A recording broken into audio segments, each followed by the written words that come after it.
इस पैर को भी काटना चाहते हैं। वह दुष्ट कौन है?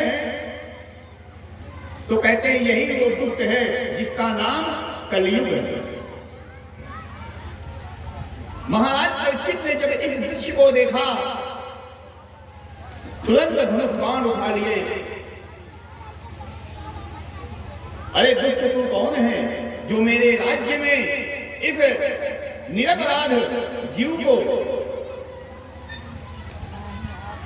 जो एक पैर से ही खड़ा है, उसके उस पैर को भी काटना चाहता है? तू कौन है?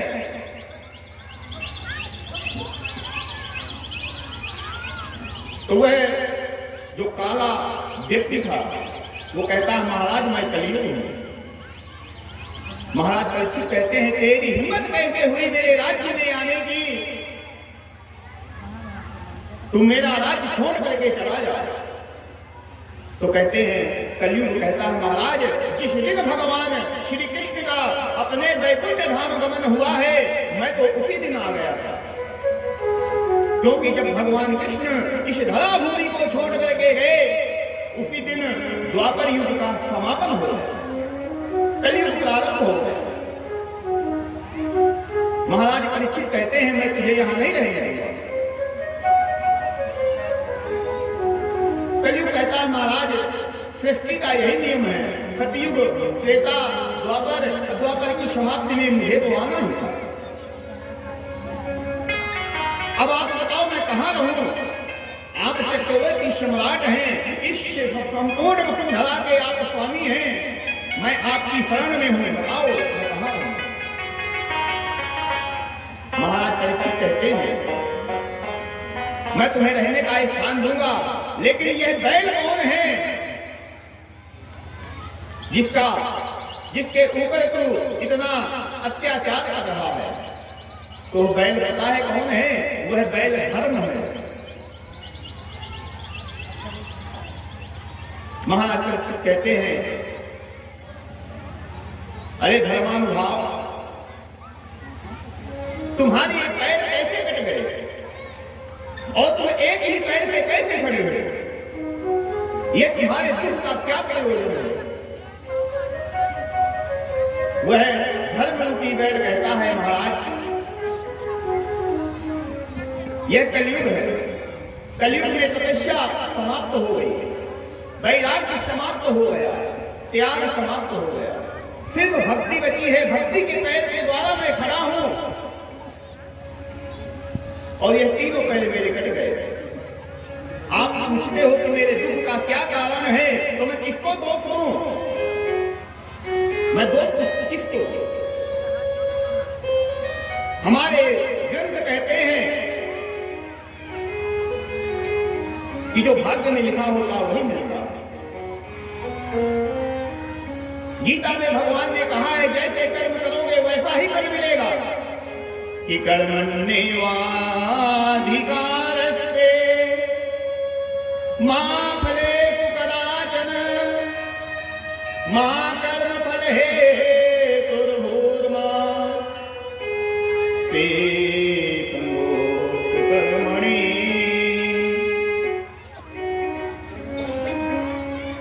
तो मैं दोष किसको दूं? अपने कर्म को दोष दूं कि मैं अपने भाग्य को दोष दूं?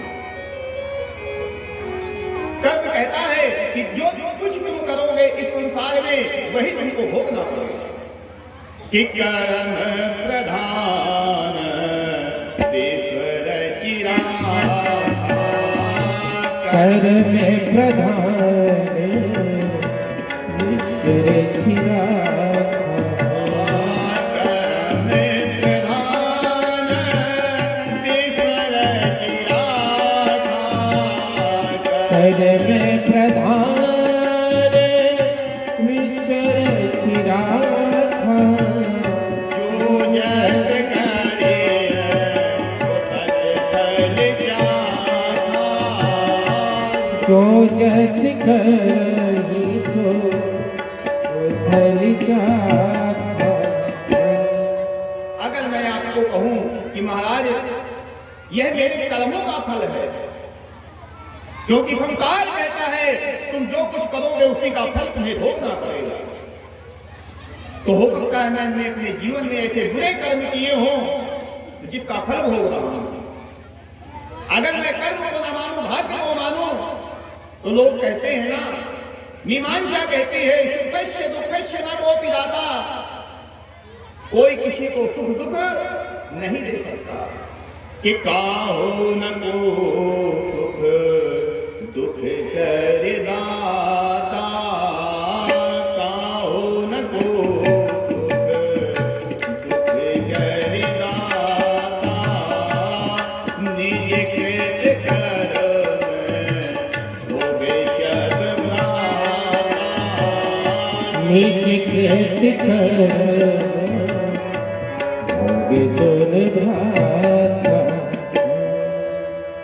कोई किसी को सुख दुख नहीं दे सकता। अगर मैं भाग्य को दोष दूं तो मैं कैसे दूं?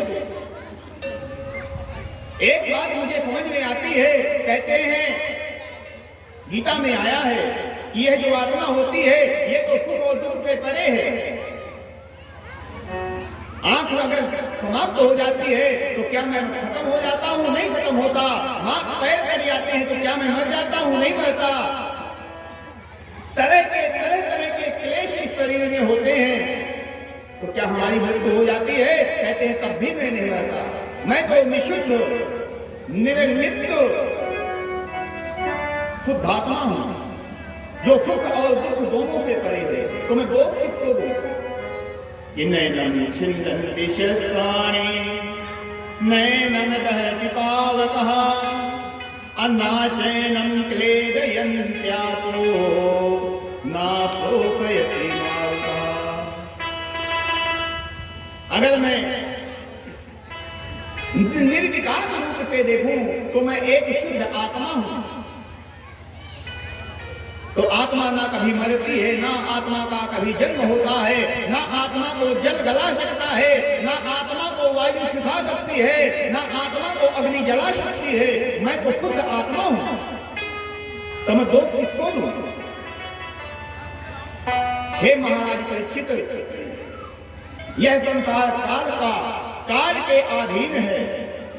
तो जो कुछ मैं भोग रहा हूं मैं किसी को कोई दोष नहीं देगा। महाराज परीक्षित कहते हैं ये तुम्हारे जो 3 पैर समाप्त हो गए, इस कलयुग के प्रभाव से समाप्त हो गए। कलयुग में तुम्हें यहां नहीं रहने दूंगा। कलयुग कहता है महाराज मैं निश्चित रूप से इस संसार में रहूंगा, आप मुझे रहने की जगह दीजिए। आप जहां कहोगे मैं वहीं रहूंगा। तो कहते हैं महाराज परीक्षित ने मन में विचार किया कि सतयुग की समाप्ति पर त्रेता आया, त्रेता की समाप्ति पर द्वापर आया, द्वापर की समाप्ति पर कलयुग निश्चित रूप से आया। तो महाराज परीक्षित कहते हैं ठीक है, मैं तुम्हें 4 जगह दे रहा हूं रहने के लिए। ध्यान से समझिएगा ये कलयुग कहां रहता है। महाराज परीक्षित ने 4 जगह दी रहने के लिए। कौन कौन सी? द्यूतम पानम स्त्रिया शूना यत्रा विद्धा चतुर्विधा। 4 जगह दी रहने के लिए। द्यूतम जहां जुआ खेला जाता हो वहां कलयुग का वास करता है। जहां उस जुए में धर्मात्मा युधिष्ठिर ही क्यों ना खेल रहे हो, वह भी अनीत में लिप्त हो जाए, अनीत से बच नहीं सकते। तो जुआ खेलने में कलयुग का वास होता है। द्यूतम पानम जहां मदिरा का पान होता है, जहां लोग शराब इत्यादि पीते हैं, कहते हैं वहां कलयुग का वास होता है। स्त्रियां जहां वेश्यालय होते हैं वहां कलयुग का वास होता है। अशूना जहां पशुओं की हत्या होती है, जहां कसाई रहते हैं वहां कलयुग का वास है। ये 4 जगह राजा परीक्षित ने कलयुग को रहने के लिए दे दिया। जाओ आज के बाद इन 4 स्थानों पर तुम्हारा निवास होगा। अब कलयुग को जब ये चारों स्थान मिल गए तो कलयुग मन में विचार करने लगा, जब तक मालिक के ऊपर असर ना हो तब तक प्रजा के ऊपर कोई असर हो ही नहीं सकता। क्यों? राजा परीक्षित ना जुआ खेलते, न मदिरा पान कहते, न वेश्यागमन कहते और न कत्ल खाने में कभी जाते। ये चारों दोष राजा परीक्षित में नहीं है, तो मेरा प्रभाव जो है राजा परीक्षित के ऊपर नहीं हो सकता। कलयुग कहता है महाराज, ये जो चारों जगह आपने मुझे दी है ये चारों गंदी जगह है, कोई अच्छी जगह नहीं है, कोई अच्छी जगह भी दे दीजिए। राजा परीक्षित कहते हैं मैं तुम्हें अच्छी जगह दे सकता हूं, लेकिन बताओ तुम्हें गुण क्या, कोई अच्छा गुण हो तो बताओ। अगर तुम्हारे अंदर कोई अच्छा गुण होगा तभी तो मैं तुम्हें कोई अच्छी जगह दे दूंगा। कलयुग कहता है महाराज, ऐसे तो मैं अवगुणों से भरा हुआ हूं, जहां झगड़े ना होते हो मैं वहां झगड़ा करा देता हूं, जहां शांति हो वहां अशांति हो जाती है, जहां प्रेम हो वहां द्वेष हो जाता है। अवगुणों का मैं भंडार हूं। हाँ, एक गुण है मेरे में,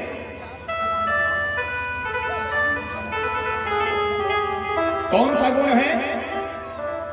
अगर तुम्हारे अंदर जो एक गुण है वो गुण अगर मुझे पसंद आ गया तो मैं तुम्हें एक जगह अच्छी दे दूंगा रहने के लिए।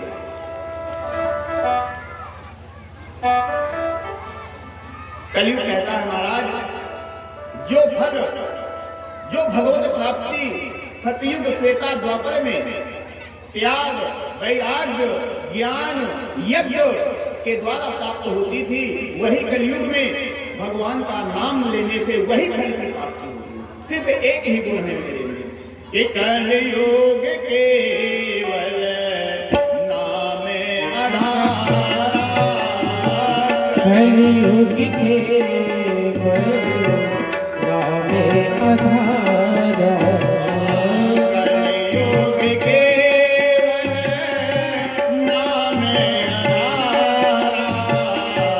कलयुग केवल नाम आधारा, सुमिरे सुमिरे तेरा ही पारा, सुमिर सुमिर नर तेरे ही पारा, यही कलिकाल नशा धन दो जाए, यही कलिकाल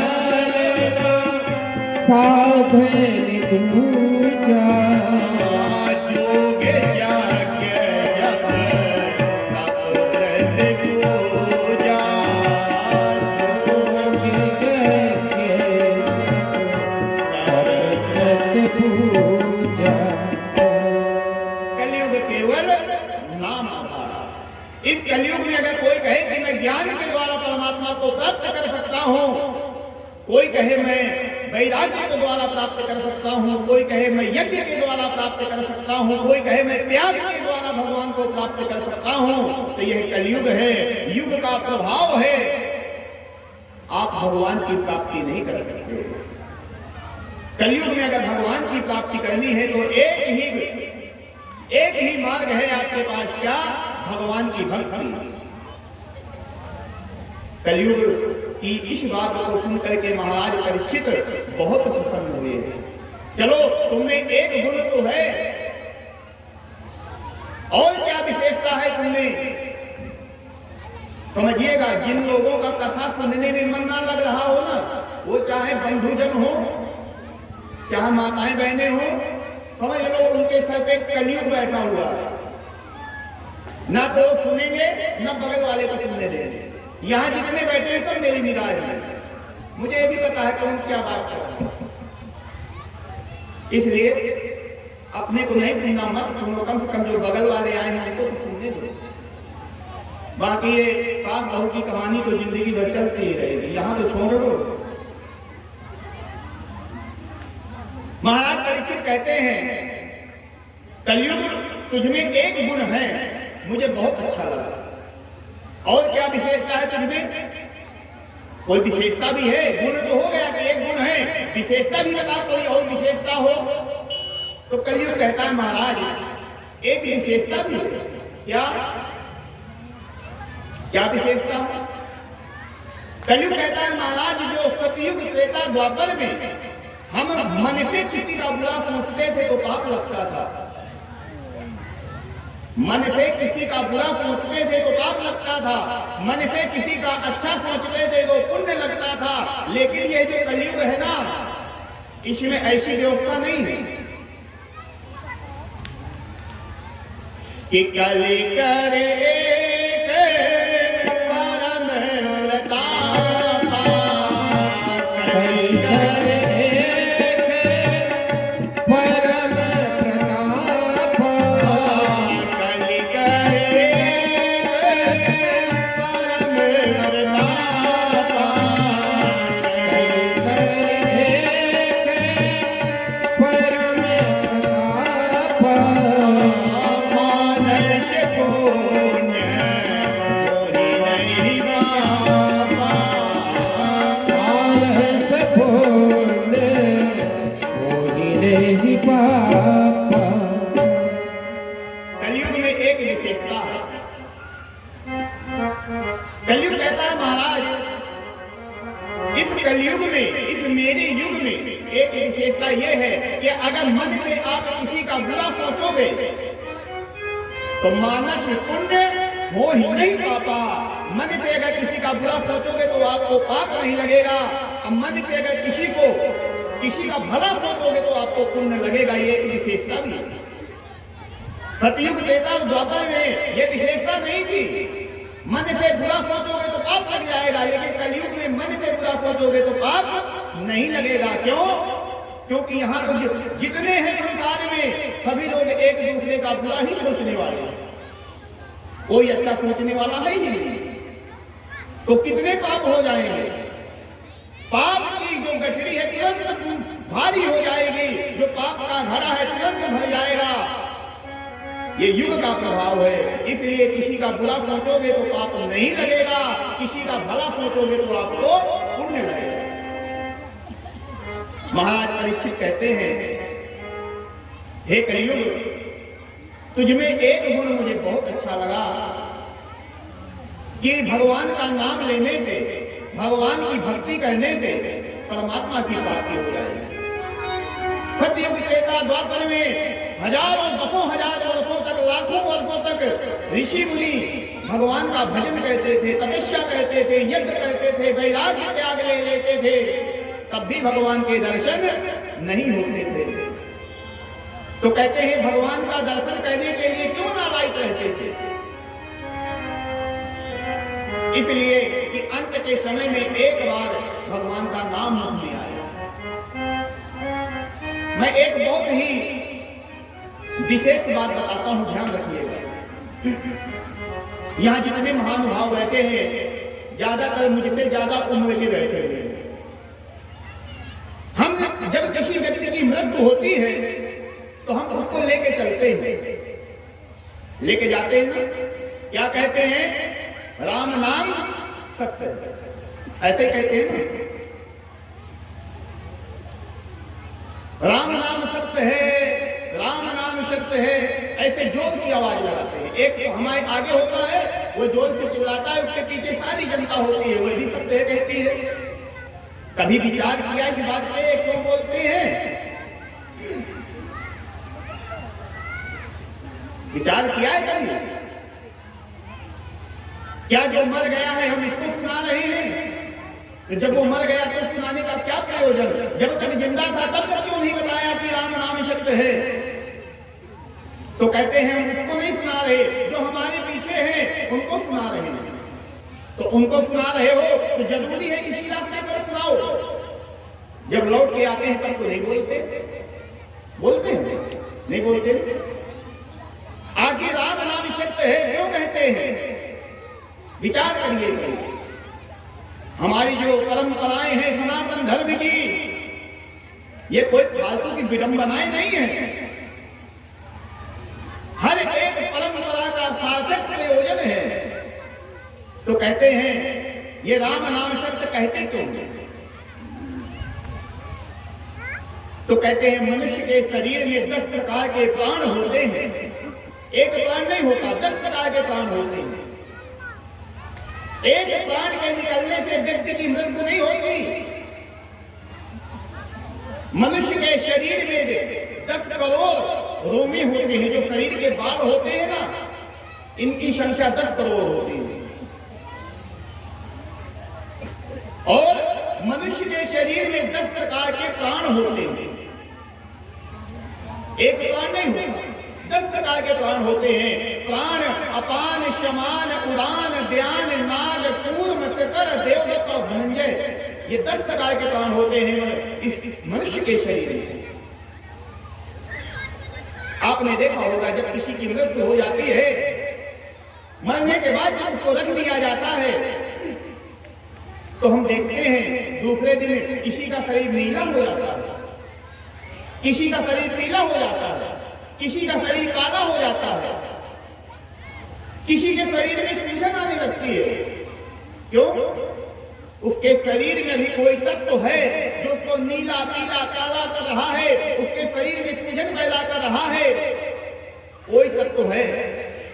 वह तत्व क्या है? कौन है वह तत्व जो मरने के बाद भी शरीर से नहीं निकला? तो कहते हैं धनंजय नाम का जो 10वां प्राण होता है, वह मरने के बाद भी शरीर से नहीं निकलता।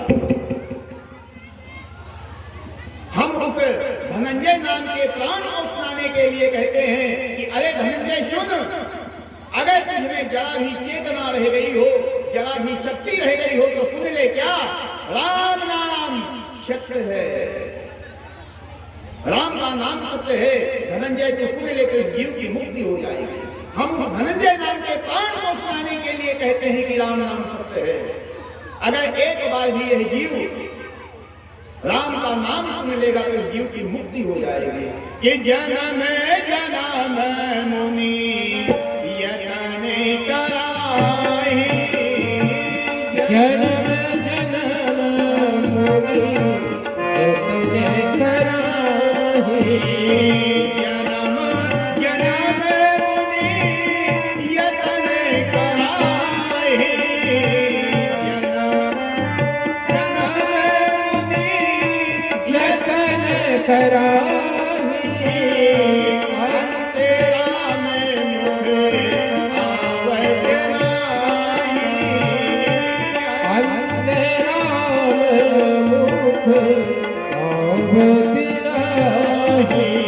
क्या कर नाम मरत मुख आवा, क्या कर नाम मरत मुख आवा, अधमाओं को मुनि श्रुति गावा, अधमाओं को वही श्रुति गावा। कहते हैं अंत के समय में भगवान का नाम मुख में नहीं आता। क्यों नहीं आता? हमने जीवन पर्यंत उसका अभ्यास नहीं किया, इसलिए नहीं आता। एक बात गीता में भगवान ने कहा अर्जुन से,